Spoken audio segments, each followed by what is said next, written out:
பாட்டாளி மக்கள் கட்சி ஐயா நிறுவனர் ராமதாஸ் அவர்களை வணங்கி எனது சிறு உரை. இடஒதுக்கீடு போராட்டம் எதுக்கு, ஏன் இப்ப உள்ள இளைஞர்களுக்கு அது தெரியுமா தெரியாதான்னு தெரியல. சாதாரண விஷயம் கிடையாது. 1987 இருந்து மிகப்பெரிய போராட்டம். யாரு?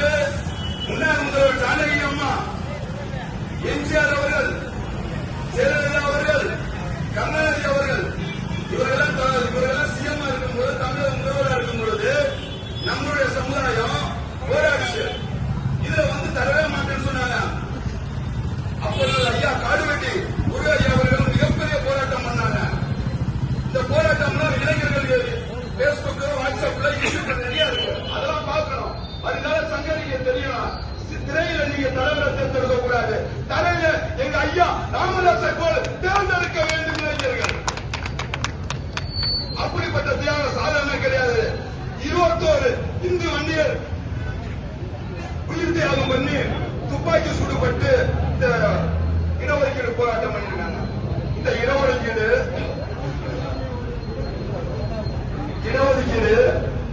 நமக்கு மட்டுமா கிடைச்சிச்சு? நமக்கு மட்டுமா கிடைச்சிச்சு? 108 ஜாதிகளுக்கு கிடைச்சிச்சு. 108 ஜாதிகள் சட்டம், இந்து வன்னியருக்கு மட்டும்தான் சட்டம். 108 ஜாதிகளுக்கு யார் கொடுத்தா? முன்னாள் முதல்வர் கருணாநிதி அவர்கள் ஜாதியை கூட இடஒதுக்கீடு வாங்கி கொடுத்தது எங்க ஐயா மருத்துவர் ராமதாஸ் அவர்கள். அப்படிப்பட்ட இந்த பாட்டாளி மக்கள் கட்சி நிரந்தரமாக மக்களுக்கு போராட்டம் பண்ணியிருக்கு. ஐயா முன்னாள் முதல்வர் எடப்பாடி பழனிசாமி அவர்கள் போன முதல்வராக இருக்கும் போது 10.5 இடஒதுக்கீடு வழங்கினார்.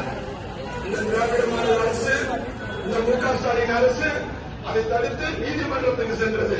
இதுவரைக்கும் மக்கள் பயன்படவில்லை. அப்பொழுது முன்னாள் முதல்வர்